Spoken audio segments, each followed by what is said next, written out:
చేయడమే నా ఏకైక లక్ష్యం. మీకు నిరంతరం తప్పకుండా అందుబాటులో ఉంటాం. చాలామంది కూడా కొన్ని మీ అందరికీ నేను ఒక శుభవార్త చెప్పదలుచుకున్నా. నేను హైదరాబాద్లో సీతక్క గారు నాకు కూడా ఇన్ఫర్మేషన్ ఇవ్వడం జరిగింది.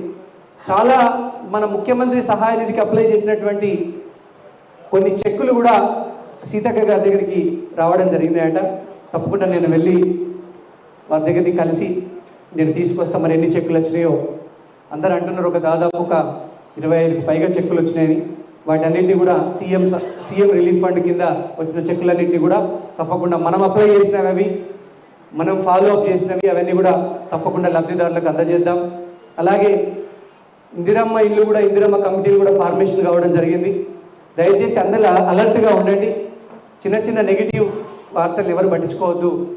కాంగ్రెస్ పార్టీ, కాంగ్రెస్ ప్రభుత్వం రేవంత్ రెడ్డి గారి నాయకత్వంలో గరీబోళ్లకు, అత్యంత నిరుపేదలకు దక్కాలనేటువంటి లక్ష్యంతో ఉన్నది. కాబట్టి అందరూ కూడా ఇందిరమ్మ ఇళ్ళ మీద ఇప్పటి నుంచే ఎక్సర్సైజ్ చేయండి. ఏ ఊళ్ళలో అయితే లేవు, ఏ కాలనీలు అయితే లేవు, ఒక్కటి గుర్తుపెట్టుకోండి. నేనుండగానైతే గరీబోళ్లకు స్వచ్ఛందంగా ఎటువంటి ఒక రూపాయి అవినీతి జరగకుండా స్వేచ్ఛగా వాళ్ళందరికీ కూడా ఒక ఇల్లుని, 5 లక్షల ఇల్లుని అందించే బాధ్యత నేను తీసుకుంటా. కార్యకర్తలందరూ నా దగ్గర జమైనటువంటి కార్యకర్తలందరూ కూడా అంత మంచి గుణం ఉన్న వాళ్ళే. రామన్న దగ్గర డబుల్ బెడ్రూమ్ ఇళ్ళలో పైసలు వసిన వాళ్ళ దగ్గర వాళ్ళు నా దగ్గరికి జమ కాలే. ఎందుకంటే సీనియర్ దగ్గరికి పోతే అడిగేం దొరకదు రాబాయ్. శంకర్ దగ్గర ఉన్నటువంటి వాళ్ళు జమ కాలే. అర్థమైంది? ఎప్పుడైనా కూడా మంచి వ్యక్తి దగ్గర మంచోళ్ళే జమ అవుతారు తప్ప ఒక లంగ దగ్గర లంగాలు జమ అవుతారు. అవునాక పాపం కొంతమంది మంచోళ్ళు కూడా ఒక లంగ దగ్గర పని చేయాల్సి వచ్చింది. ఎందుకంటే కనుక ఇక్కడ ఒక వేరే అవకాశం లేకుండే. ఈయన కంటే ఆయన ముందున్నోడు ఇంకా పెద్దలాగా ఉండే, కాబట్టి ఈయననే బెటర్ అనుకొని పని చేసేళ్ళాలి. అవునాక ఇది నిజమాక జరిగిన ముచ్చటిది. ఆ తర్వాత ఒకటి వీడి పాయల్ శంకర్ ఏమంటాడు, అసెంబ్లీలో ఏం మాట్లాడతాడు, రైతులు రైతులు రైతులు అంటూ. మన కొద్దిగా అయితే రైతుల ప్లాట్లే కబ్జా చేస్తాడు వీడు. అర్థమైందా? పాయల్ శంకర్ రైతులు రైతులు రైతులు అంటాడు, మన కొద్దిగా అయితే రైతుల ప్లాట్లే కబ్జా చేస్తాడు. సర్వే నెంబర్ 61లో కానీ 73లో కానీ పాయల్ శంకర్ మీద లేని ఆరోపణలు లేవు. ఏ ఎమ్మెల్యే నుంచి ఇక లెక్కలు తీస్తున్నాం, ఇంకెన్ని వందల కోట్లు సంపాదిస్తున్నాడు. మొత్తం భూములు కబ్జాలే నడుస్తున్నాయట. మొత్తం ఎక్కడికక్కడ దోపిడి. సేట్లు అయితే నాకు ఫోన్ చేస్తున్నారు కొంతమంది, మా పాయల్ శంకర్ గారు ఏమో ఎత్తాడని ఓట్టేసినా కానీ వాడు పెట్టే టార్చర్కు 5 లక్షలు పంపి 10 లక్షలు పంపి అని చెప్తున్నాడు. మీరు అర్థం చేసుకోండి. ఆదిలాబాద్ స్వచ్ఛమైన ప్రాంతం. ఈ ప్రాంతానికి మనం నిజమైనటువంటి సేవకులంగా ఉన్నాం. ఇక్కడ అన్ని వర్గాలు, సమాజాలు ఉన్నాయి. మీరు ఒక్కడే గుర్తుపెట్టుకోండి, నేను నిరంతరం మీకు అండగా ఉంటా. మళ్ళీ ఇంకోటి గుర్తుపెట్టుకోండి, మీరేం టెన్షన్ పడాల్సిన పని లేదు. మనదేమో ఆరిపోయే దీపం కాదు. దేవుడు మనకు అక్షయ పాత్ర ఇచ్చిండు. అందులోకి వెళ్ళి తీసిన కొద్దీ ఊరుతూనే ఉంటాయి. సో మీరేం టెన్షన్ పడాల్సినటువంటి పని లేదు. మనం వాళ్ళకి కొన్ని పైసలు తీస్తే మళ్ళీ కొన్ని ఊరుతాయి, మళ్ళీ తీస్తే మళ్ళీ ఊరుతాయి. దేవుడు మనకు ఒక అదృష్ట రేఖ ఇచ్చాడు, కష్టపడే తత్వం ఇచ్చాడు, అంకిత భావం ఇచ్చాడు. మీరు గుర్తుపెట్టుకోండి, వచ్చే 30-35 సంవత్సరాలు నాకు ఆరోగ్యం మంచిగా ఉన్నంత వరకు కాంగ్రెస్ పార్టీ ఏ కార్యకర్త నన్ను నమ్ముకున్న వ్యక్తినైనా కూడా నేను చెయ్యి విడిచిపెట్టాను. మీరు ఎవరు చెప్పినా, రూమర్స్ ఏం చెప్పినా కూడా కంది సీనన్న ఏ దేశంకి పోయినా మళ్ళా వారం 10 రోజుల్లో ఇటే తిరిగేస్తాడు. నా మనసు ఆడ సగం మనసు, ఈడ సగం మనసు ఉంటుంది. ఆడ ఉన్నా కూడా ఒక్కోసారి మామూలుగా ఫోన్లు వస్తాయి, అయ్యో నేను ఒక మీటింగ్లో ఉంటా, నేను మెసేజ్ పెడతాను, నేను చెప్పాలన్నానే, నేను వచ్చిన వెంటనే కలుపుతాను. మా అన్నలు పిల్లచ్చు. ఒక్కోసారి బాధ అనిపిస్తుంది. మీరు ఎవ్వరు కూడా నేను వచ్చిన తర్వాత అందరికి కూడా సమయం కేటాయిస్తా. మీరు ఎవ్వరు టెన్షన్ పడాల్సిన పని లేదు. ఈరోజు కూడా ఏమన్నా స్థానిక సంస్థల ఎలక్షన్ల గురించి సన్నాహక మీటింగ్ జరగవలసింది ఉండే ఈరోజు హైదరాబాద్లో. కానీ మన్మోహన్ సింగ్ గారి యొక్క అకాల మృతి వల్ల అది వాయిదా పడ్డది. మీరెవ్వరు కూడా స్థానిక సంస్థల ఎలక్షన్లకి గట్టిగా ప్రిపేర్ కండి.